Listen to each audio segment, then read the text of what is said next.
రాజీవ్ గాంధీ విగ్రహమో లేకపోతే ఇంకో విగ్రహమో ఇంకో ఫోర్త్ సిటీనో హైడ్రానో వీటి మీద ఉన్న ఫోకస్గా ఎడ్యుకేషన్ మీద ఉంటే బాగుంటుండే.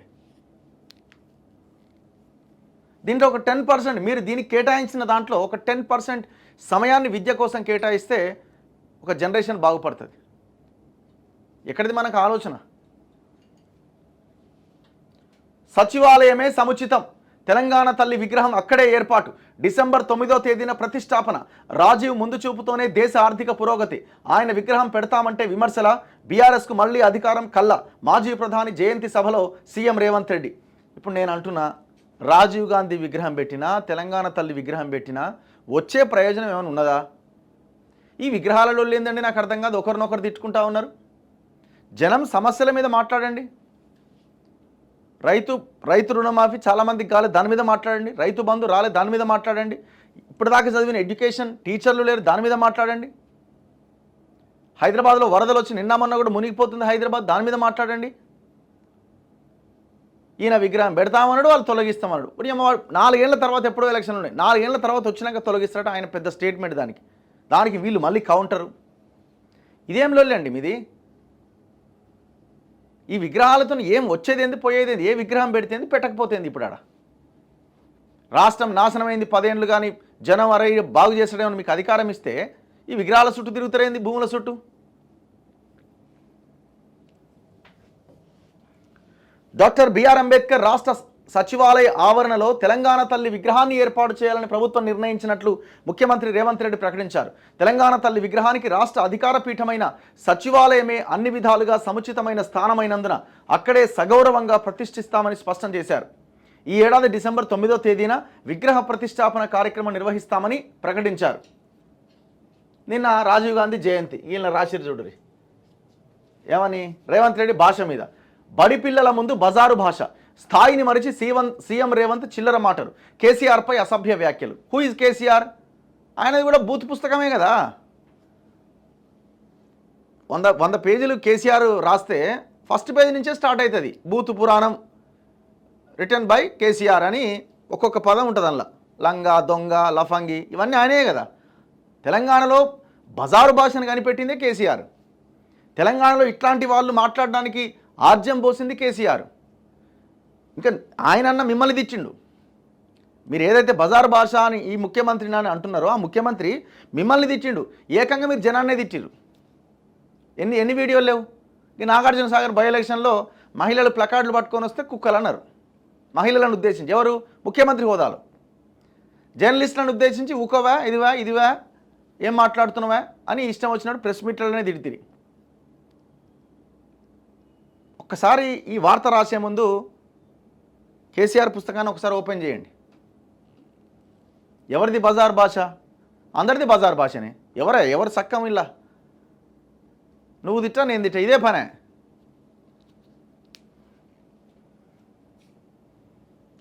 ఏమంటుండు రేవంత్ రెడ్డి నిన్న? ఏంది బజార్ భాష అట అంటే,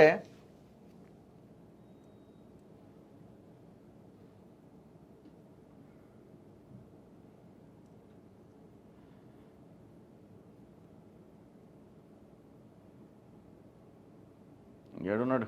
అయ్యో ఇది ఇలా లొల్లి.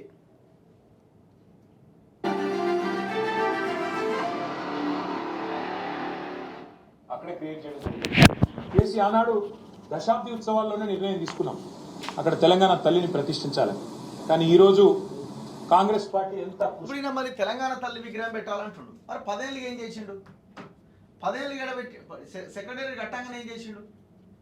మళ్ళీ ఏమంటాడు, రాజీవ్ గాంధీ విమానాశ్రయం ఆ పేరు తొలగించాలంట. మరి 10 ఏళ్ళలో ఏం చేసినావు? 10 ఏళ్ళలో ఏం చేసినావు అంటే ఓపికతో ఉన్నవాడు. ఒకటి నియమం, నీకు అధికారం పోగానే ఆ పేరు తీసావు. వాళ్ళు అధికారం ఉన్నప్పుడు ఏం చేసినావు 10 ఏళ్ళుగా? అప్పుడు గుర్తుకురాలే? కుసంస్కార పార్టీ అంటే ఆ ముఖ్యమంత్రి జై తెలంగాణ అనడు, అంబేద్కర్ విగ్రహానికి దండేయడు. 120 అంబేద్కర్ విగ్రహానికి దండేయడట. అసలు అంబేద్కర్ విగ్రహం దండేది మీ నాయన కదా. 10 సంవత్సరాలుగా జరిగిన అంబేద్కర్ జయంతి ఉత్సవాలని కానీ మహాత్మా జ్యోతిబా పూలే ఉత్సవాలని కానీ అధికారికంగా నిర్వహించిన చరిత్ర మీద ఉన్నదా? ఒక్క మీటింగ్కి కానీ కనీసం వెళ్ళి దండేసిన చరిత్ర మీ నాయనదా? దండేసిండు ఆయన. ఫీట్ల ఎత్తుల్లో ఉండే అంబేద్కర్ విగ్రహాన్ని కనీసం స్వతంత్ర దినోత్సవం నాడు కానీ 14 ఏప్రిల్ నాడు ఆయన జయంతి నాడు కానీ కనీసం అక్కడ లైటింగ్ ఏర్పాటు చేయరు, కనీసం పరిశుభ్రత కూడా పాటించరు. అమరజ్యోతి ఇంతవరకు కనీసం పర్యాటకుల కోసం ఓపెన్ కాలేదు. ఇంకా పైన రెస్టారెంట్ కట్టినందుక ఓపెన్ చేసి అక్కడ పైన మందు కింద అంతా పోసిపోయాలి. అమరవీరుల స్తూపంలో అమరవీరుల స్తూపం పెట్టి పైన రెస్టారెంట్ ఇద్దామని ప్లాన్ చేసి వీళ్ళు మూడోసారి పవర్లోకి వచ్చింటే అక్కడ అమరవీరుల స్తూపంలోకి ఎంటర్ రాగానే చక్కగా 6వ ఫ్లోర్కి పోదు, 6వ ఫ్లోర్ పోయి తిని తాగడానికి. పెద్ద స్కామ్ అది కూడా. అమరవీరుల స్తూపంలో కూడా 100 కోట్ల అవినీతి జరిగింది. ఇవన్నీ చాలదన్నట్టు ఏ రాజీవ్ గాంధీ గారు అయితే తెలంగాణ బిడ్డ అంజయ్యను అవమానించారో, వారు బుద్ధి తెచ్చుకో గాంధీ గారి విగ్రహాన్ని సచివ పదలుచుకున్నా. ఆ సన్నాసి దుఃఖం బాధ ఏందని నేను కనుక్కుంటే అక్కడ వాళ్ళ అయ్య విగ్రహం పెడదాం అనుకున్నాడట. వాళ్ళ అయ్య పోయేదెప్పుడు, వీడు పెట్టేదెప్పుడు అక్కడ విగ్రహము? ఈ దేశానికి స్వతంత్రం తెచ్చిన కుటుంబము, ఈ దేశం కోసం 2 తరాలు ప్రాణాలు ఇచ్చిన కుటుంబము, ఈ తెలంగాణ రాష్ట్రాన్ని ఏర్పాటు చేసిన కుటుంబము సచివాలయం ముందు కోట్లాది ప్రజలకు స్ఫూర్తిగా అమరవీరుల స్తూపం పక్కన ఈ దేశం కోసం అమరుడైన శ్రీ రాజీవ్ గాంధీ గారి విగ్రహం పెట్టడం సముచితం. అంతేగాని ఉద్యమం ముసుగులో తెలంగాణ రాష్ట్రాన్ని దోసుకొని వేలాది కోట్ల రూపాయలు సంపాదించుకొని వందలాది ఎకరాల ఫామ్ హౌజులు కట్టుకొని తాగుబోతు సన్నాసుల విగ్రహం ఒకవేళ సచివాలయం ముందల పెడితే ఈ పిల్లలకు ఎవరిని ఆదర్శంగా చూపిస్తారు? పొద్దున్న లేస్తే రాత్రి వరకు తాగి ఫామ్ హౌస్లో పొర్లాడే కేసీఆర్ విగ్రహం ఉండాలన్నా అక్కడ సచివాలయం ముందల? లేకపోతే దేశం కోసం ప్రాణత్యాగం చేసిన రాజీవ్ గాంధీ విగ్రహం ఉండాలి? నేను ఒక్క మాట చెప్పదలుచుకున్నా. ఇక నాకు మంచి మాటలు రావు కానీ ఒక్క మాట అయితే చెప్పదలుచుకున్నా. ఎవడైనా శాతనైతే వచ్చి రాజీవ్ గాంధీ విగ్రహం మీద చేయి పెట్టండి బిడ్డ, చెప్పు దిగకపోతే చూస్తా నేను. నీ అయ్యా విగ్రహం కోసం దేశం కోసం ప్రాణాలు ఇచ్చిన రాజీవ్ గాంధీ విగ్రహాన్ని తీస్తావా నువ్వు? నీకు అధికారం అనేది కళలో మాట, కళలో కూడా నీకు అధికారం రాదు. అసెంబ్లీ ఎన్నికల్లో 39 సీట్లు ఇస్తే పార్లమెంట్లో వస్తే 7 సీట్లలో డిపాజిట్ పోయింది, 15 సీట్లలో 3rd ప్లేస్లో వచ్చిన సన్నాసి నీ పార్టీ మళ్ళీ అధికారంలోకి వస్తుందా? నీవు మళ్ళీ రాజీవ్ గాంధీ విగ్రహాన్ని తీస్తా అని మాట్లాడతావా? చింతమడక పోతావు బిడ్డ, నువ్వు అనుకుంటున్నావు ఈ చింతపండు అవుతుంది అక్కడికి గిన వస్తే. ఆయనకి ఇప్పుడు తెలంగాణ తల్లి గుర్తొచ్చింది. ఇన్ని రోజులు గాడిదలను కాసినవా? 10 సంవత్సరాలు తెలంగాణ తల్లి విగ్రహం పెట్టలేని సన్నాసి తెలంగాణ గురించి మాట్లాడే నైతిక హక్కు నీకు ఎక్కడదని నేను అడగదలుచుకున్నా. అందుకే పెద్దలు బట్టి సో ఇట్లా ఇది జరిగింది. ఇప్పుడు ఈ భాషని ఎవరు కూడా యాక్సెప్ట్ చేయరు, అంగీకరించొద్దు కూడా. అందుకే రాజకీయ నాయకుల అందరికీ క్లాసులు తీసుకోవాలి. వీళ్ళకి ఏముంది? ఇప్పుడు ఏమైపోయిందంటే జనం బూతులు తిరిగితేనే చూస్తారనే కాడికి వచ్చింది. మళ్ళీ అటు ఇటు పోయి మళ్ళీ జనం మీదకి దోషేస్తారు. అండ్ ఇంకొక పాయింట్ ఏంటంటే ఇప్పుడు ఈ తిట్టడాలు ఇవన్నీ కాదు ముఖ్యమంత్రి గారు. నేనేమంటున్నా అంటే మిమ్మల్ని ఇంటికి వచ్చి బెడ్రూమ్లకు వచ్చి ఇట్లా పిట్టను ఎత్తుకపోయినట్టు ఎత్తుకపోయారు మీరు. మిమ్మల్ని తీసుకుపోతుంటే మీ కూతురు మీ భార్య ఎంత ఆవేదన, ఎంత ఇది చేసిరు. సో అది ఒక్కసారి గుర్తుకు తెచ్చుకోండి. హైదరాబాద్లో రియల్ ఎస్టేట్లో ఒక పెద్ద మాఫియాలాగా చెలరేగిపోయి హైదరాబాద్ భూములను మొత్తం చెరబట్టిరు. మేము ఇవాళ చెరువులు పరిరక్షణ అన్న దాంట్లో భాగంగా మీరు ఏదైతే హైడ్రా అని అంటున్నారో దాన్ని అంటే అది ఫాలోఅప్ చేసే క్రమంలో తిరుగుతూ ఉంటే కొన్ని వేల లక్షల ఎకరాల భూములు వాళ్ళ అధీనంలోకి వెళ్ళిపోయినాయి. పెద్ద పెద్ద టవర్లు కట్టి చెరువులని ప్రభుత్వ భూములని లేకుండా చేశారు.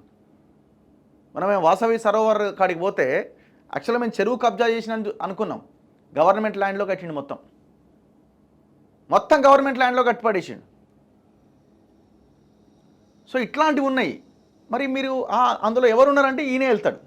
ఈ తిట్టుకోవడం ఎందుకండి? చర్యలకు ఉపక్రమించండి. అదెందుకు అయితలేదు? మరి అది ఎందుకు జరుగుతలేదు? చర్యలు తీసుకునే విషయంలో ఒక్క కేసులో పురోగతి లేదు. ఈ తిట్టుకోవడం ఎందుకు? ఫోన్ ట్యాపింగ్ అన్నారు. ప్రభాకర అమెరికాలో ఉన్నాడు, అమెరికాలో ఉన్నాడు, రెడ్ నోటీసు, లుక్అవుట్ నోటీసు, ఇదే జరుగుతున్నది. ఏది ఇంతవరకు అతిగతి లేదు. వీళ్ళని అరెస్ట్ చేయడానికి ఇంకేం ఎవిడెన్స్ కావాలి మీకు? ఫోన్ ట్యాప్ చేసిరండి, మీ ఇంట్లో వాళ్ళ ఫోన్ కూడా ట్యాప్ చేసిరని వార్తలు వచ్చినాయి. ఛార్జ్షీట్లో రిమాండ్ రిపోర్ట్లో రాసి కదా, మీ ఫోన్ ట్యాప్ చేసే, మీ తమ్ముని ఫోన్ ట్యాప్ చేసే, మీ ఇంట్లో వాళ్ళ ఫోన్ ట్యాప్ చేసే. మరి ఏది కేసు ఎట్టుపోయింది? కాళేశ్వరం మెగాని రక్షించడానిక ఇంకో దానికో మొత్తం ఓన్లీ బరాజుల వరకు పరిమితమయ్యారు. అది ఆ విచారణ ఆన్నే ఉన్నది. విద్యుత్ కుంభకోణాలు అదే ఆ విచారణ ఏమైంది దాన్నే ఉన్నది. ఇవన్నీ వదిలిపెట్టండి, భూముల లెక్క చాలా క్లియర్గా ఉంది కదా, ఆ భూములని రికవరీ చేయండి ఫస్ట్. ఏం జరుగుతున్నది ఇవాళ? ఈ కేసుల విషయంలో ఎందుకు ఒక్క కేసు విషయంలో కూడా అడుగు ముందుకు పడతలేదు? 8 నెలలు అయిపోయింది కదా. మీరు తిట్టుకోవడం ఆపండి. తిట్టుకోవడం కంటే మీ చర్యలకి ఒక లైన్ తీసుకోండి, తీసుకుంటలేరు. నేను నిన్న విచిత్రం, నేను ఇప్పుడు మనం ఖాజాగూడ పోయేటప్పుడు మనం ఇక కిమ్స్ హాస్పిటల్ దాటి మీరు లెఫ్ట్కి వెళ్తాం కదా, గచ్చిబౌలి అవుటర్ రింగ్ రోడ్కి వెళ్తూ ఉంటే రైట్ సైడ్లో ఒక పెద్ద 50 ఎకరాల బ్లూ షీట్స్ కనిపిస్తున్నాయి. 50 ఎకర్స్లో బ్లూ షీట్. నేను అక్కడ అంటే నిన్న వీళ్ళు చిత్రపురి కాలనీకి వెళ్ళి వాళ్ళు డెమాలిష్ చేస్తున్నారు అని అంటే అక్కడికి వెళ్ళి బయటకు వస్తుంటే పెద్ద ఎత్తున బ్లూ షీట్స్ నేను మళ్ళీ రిటర్న్ తీసుకుని ఒకసారి వెళ్ళే ప్రయత్నం చేసిన. ఒక్కసారి చూడండి ఇది ఎవరిదే అంటే చూపిస్తా.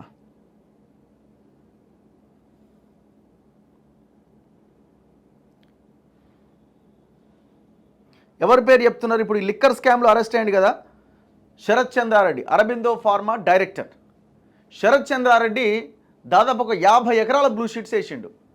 మరి ఏమో ఆయన ఏం రాసిండు? హైకోర్టు డివిజనల్ బెంచ్ ఆర్డర్ ఇచ్చింది, సో ట్రెస్పాసర్స్ విల్ బి ప్రాసిక్యూటెడ్ అని బోర్డు పెట్టిండు. అంటే ఎవరు కూడా బయటి వ్యక్తులు రాకూడదు, ఒకవేళ వస్తే కేసులు పెడతామని. హైకోర్టు డివిజనల్ బెంచ్ ఇచ్చిందని బ్లూ షీట్లకు అతుకు పెట్టిండు.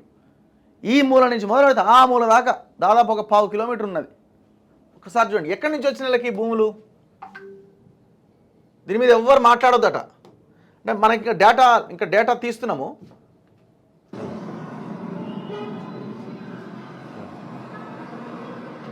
ఇదంతా ఈ నుంచి మొదలు పెడితే రొటేట్ కానట్టుందిగా.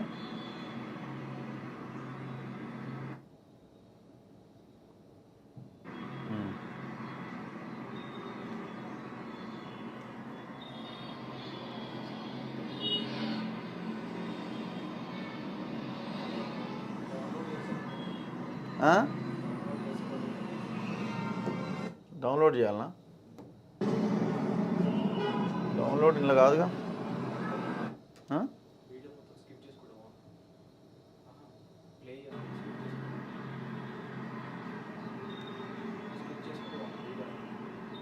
పోతే సో ఇదనమాట నిన్న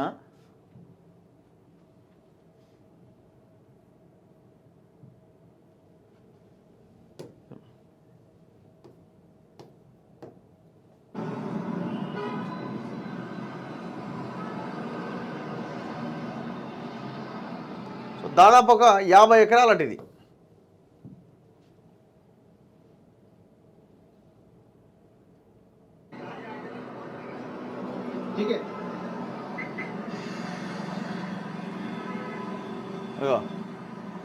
నాగా హిల్స్ వెల్ఫేర్ అసోసియేషన్ అట, శ్రీ శరత్ చంద్రారెడ్డి. ఆ మూలకు ఉంటుంది ఆడ. ఎక్కడి నుంచి వచ్చిన వాళ్ళకి భూములు? హైకోర్టు డివిజనల్ బెంచ్ ఇచ్చింది తీర్పు, జడ్జిమెంట్, ఇది మాది అని పెద్ద బోర్డు పెట్టుకున్నారు. ఇప్పుడు భూమి మీదే అయితే మరి వచ్చి ఎవరు అడ్డుకుంటున్నారు? నేను గతంలో ఇక్కడ ఈ ల్యాండ్లో ఒక 6 months బ్యాక్ అక్కడ టీ తాగడానికి అక్కడ ఆగితే చాలామంది పేదవాళ్ళు అక్కడ ఉన్నారు. ఇది మాదే, వేరే వాళ్ళు వచ్చి కబ్జా చేసిరండి. ఏం జరుగుతున్నది? దీని వెనకాల కాంగ్రెస్ వాళ్ళు ఉన్నారా? గవర్నమెంట్లో ఉన్నోళ్ళు ఎవరైనా చూద్దాం ఎవరున్నారో. మరి వీటి మీద చర్యలు, ఈ భూములన్నీ ఇట్లాంటి భూములన్నీ వీటి మీద కదా యాక్షన్ తీసుకోవాల్సింది. తెలంగాణ అంటే భూమి, ఈ దేశంలో ఏ రాష్ట్రంలో లేని భూమి తెలంగాణ సొంతం. అట్లాంటి భూమిని 10 ఏళ్ళుగా కొల్లగొడితే మీరు ఎంతసేపు తిట్టుకోవడం తప్ప ఒక్కదాని మీద చర్యలు లేవే. అంటే మీరు తిట్టుకుంటా పోతా ఉంటే మేము దాంట్లో పడి ఆహా ఓహో అనాలా? మేము ఎందుకు ఓటేసినాం? ఎందుకు మార్పు కోసం ప్రయత్నం చేసినాం? ఈ తెలంగాణలో కబ్జా చేయబడ్డ భూములు ప్రభుత్వం కావచ్చు, ఎస్సీ ఎస్టీ బీసీ పేద ప్రజల యొక్క భూములు ఎవరైతే ఉన్నాయో వాళ్ళు ఏ భూములను అయితే కొల్లగొట్టిరో ఆ భూములు వెనక్కి వస్తాయని కదా మీకు మార్పు కోసం ఒక ప్రయత్నం చేసి మీకు ఓటేసింది, మిమ్మల్ని అధికారంలోకి తీసుకొచ్చింది. ఏదా మార్పు? ప్రజలు అడుగుతున్న క్వశ్చన్ ఇది. 4th సిటీ పేరుతో ఇవాళ మైహోం రామేశ్వర భూముల ధరలు పెంచడానికి కాకపోతే ఇంకేంది? 3000 నుంచి 6000 ఎకరాలు ఉన్నాయట ఆయన కాడ. ఇది వాస్తవమా కాదా ప్రభుత్వం చెప్పాలా? పొంగులేటి శ్రీనివాసరెడ్డి భూములు ఉన్నాయట, మీ కుటుంబానికి సంబంధించిన భూములు ఉన్నాయట. మరి 4th సిటీ మీ భూముల వాల్యూ పెంచుకోవడానికా?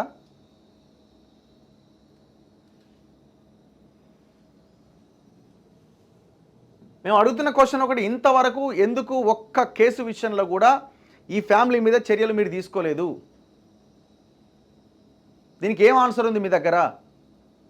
చివరికి మీ ఫోన్లు ట్యాప్ చేసినా, మిమ్మల్ని ఈడ్చుకుంటూ తీసుకుపోయి అరెస్ట్ చేసినా 2-3 సార్లు, అయినా కూడా మీకు ఏం ఇబ్బంది లేదే. అయిందేదో అయ్యిందని మీరు అనుకుంటున్నారు. కానీ జనానికి జరిగిన నష్టం, మీకు జరిగిన నష్టము, మీ కుటుంబానికి జరిగిన నష్టము లైట్ తీసుకుంటున్నారేమో మీరు. కానీ జనానికి జరిగిన నష్టం, పోయిన ఆస్తి, పోయిన ప్రాణాలు, వాటి విలువ.